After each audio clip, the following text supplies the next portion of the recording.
Well, Campbell, great to catch up. Just under 24 hours to go until Durham take on Hampshire Hawks tomorrow night in the Vitality Blast quarterfinal. How excited are you for that clash? Oh, look, it's been a long time coming, that's for sure. I think we all know that we've made a real conscious effort to improve our T20 and white ball skills, and I guess last year making the quarterfinal against Surrey was a starting point. And you know, us as a collective group, we wanted to bring a quarterfinal to the northeast. You know, that's what we wanted to do. We wanted to share it with our people. So yeah, like the excitement has built steadily throughout the week, and now it's all about getting out there and having fun. July the 19th was that game against Northamptonshire Steelbacks here. That seems like a long time ago. How do you now get the guys back in the zone ahead of a big game tomorrow night? I don't think there's too much to do, really. It's just literally getting the band back together. And, you know, when you have Jimmy Neesham walk in the door and, you know, Nathan Souter and the guys coming back from the 100, you know, they're bringing back an air of an excitement anyway. And you can just feel that we know that it's game on. You know, that game, I wasn't here. I watched from Perth. Geez, it was bloody fun, and I hope that all those people that watched that game are back and getting some more, because I think it showed to me that match. Obviously, I was watching like a proud dad. You know, I guess all the hard work, all the thoughts and the processes and all that sort of coachy junk that you talk about, but to see it actually go into plan and watch us bat with freedom and, you know, the excitement when, you know, guys like Alex Lees were kind of frowned upon in this format, yet, you know, they've worked hard to really be good at this. And yeah, come tomorrow, we'll be ready. Of course we will. When you joined Durham, you said that the T20 side was a side that you really needed to kind of improve on. Throughout this tournament, you must be delighted with the improvement that you've seen from the start right up to the end. 100%, and that's the whole thing. You got to keep improving. You know, are we the finished product? Of course not. But you watch individuals play different shots, and you think, "Ooh, we're getting there." You know, you see the fielding, you see bowlers doing and trying new things and trying to execute their plans, and you know, I guess the template of what we want to be is very clear for everyone to see. And you know, that's also good for everyone underneath that, because they can now see, where do I fit in, how do I get into this team, what role will I have to play. It makes life a bit easier to know what that role would be. And you know, we always talk about the coach, the players, the captain, whoever it is. If we take you out, someone's going to step into your role, and you know, we're hoping that everyone understands here at Durham what that role is, and you know, no one's indispensable, so to speak. And it has been exciting to watch, and like I say, we're far from the finished product, but we're getting there.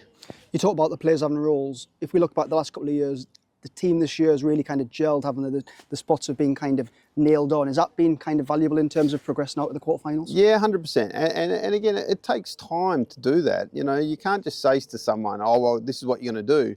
You know, last year we turned Michael Jones into a finisher who had never batted anywhere except opening the batting. And, you know, Will Rhodes this year, you know, no one thought he could be a T20 player, not at Warwickshire. And I think he half thought I was joking when I said, you know, you're going to get a chance to be a finisher. And, you know, the belief is there to see. And then when you start understanding your role and believing and getting better at it, then the excitement starts to come. And, you know, you can sit in the dressing room and you look to the guy to the right or the left and you think, oh, can't wait to watch him bat today, or can't wait to him to bowl today. And, you know, that's the exciting part.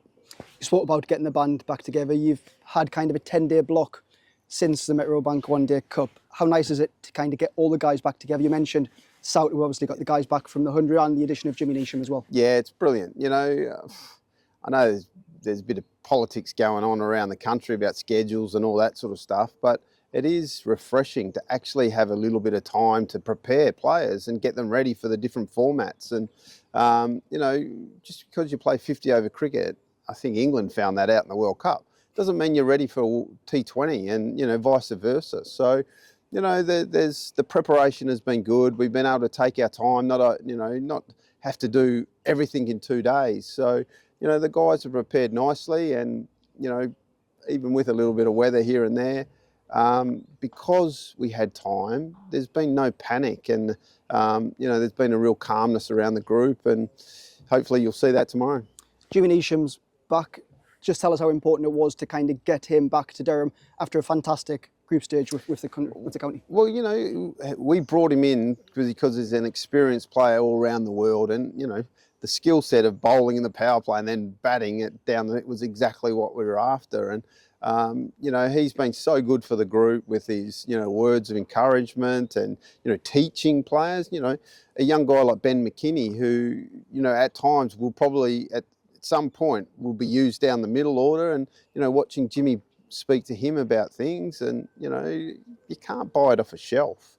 So yeah, he's been really important, and obviously the club have gone out of their way to make sure he comes back. And again, the old schedule, 6 weeks later, but, you know, flying him out was really important for us, and hopefully he's going to be here for a couple of weeks when we make finals day. You've named a 14-player squad for tomorrow. Campbell, just give us an overview of kind of who you've got available. Look, we're all there. Sammy Connors comes into the squad for the first time as probably a backup quick, and George Drizzle is there, and obviously Ben McKinney will be in that squad as well. And then it's the usual faces, isn't it, that have done us such a good job. You know, unfortunately, no Casey Aldridge, who had been on loan for us for the whole you know, T20 season, but, you know, we can't control that. But he'll be missed because he's been good around the group, and, you know, I look forward to having him next year when we don't have to worry about it. Touched on Casey coming back. We just announced this week Nathan Souter signed a new 2-year deal. As head coach, that must be really pleasing to have him committing his future as well. Well, 100%. And I don't know if anyone saw his interview after the game when he won the man of the match. You know, the first thing he did was thank Durham because this club has given him stability, and, you know, we've literally tried to help him every way we can, and, mate, he's been unbelievable in this format. You know, I can't think of too many bowlers who have had the effect on so many matches as he has. So, yeah, look, fantastic to have. He's infectious, really. As soon as he walks in the door, you know, you love chatting, and it's just another sign that the club is, you know, going in the right direction. Hampshire Hawks are tomorrow night's opponents, a side which have done very well in the T20 Blast over a number of years. You must have done a lot of research on them. What are you expecting from them tomorrow night?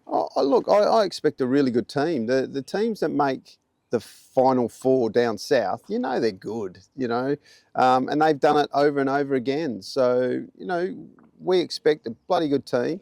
They've got lots of experience. They've got aggression, you know, at the top of the order. They've got a guy like Dawson, who's such a wonderful player. I'll say it.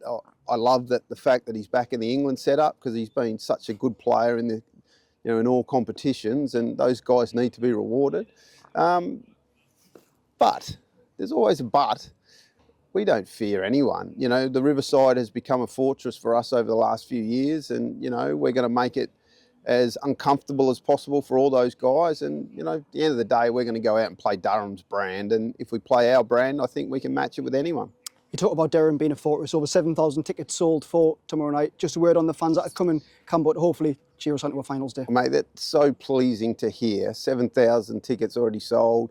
It's funny, wherever I've gone over the last week or so, if I've got something Durham on, you know, even getting the shops or something, I've been stopped and literally saying, oh, I'll be there on Friday, you know, good luck, I can't wait. And, you know, that's the thing that we've wanted to do. And that's, you know, like I said, I've made no secret that I've wanted to bring a quarterfinal here to this club ever since I've been here. And, you know, I hope we put on a great show, and the 7,000 and hopefully more rock up. You know, they sit back and then they go, geez, what a good night we had. Let's do that again. And hopefully we can win and go on to finals day.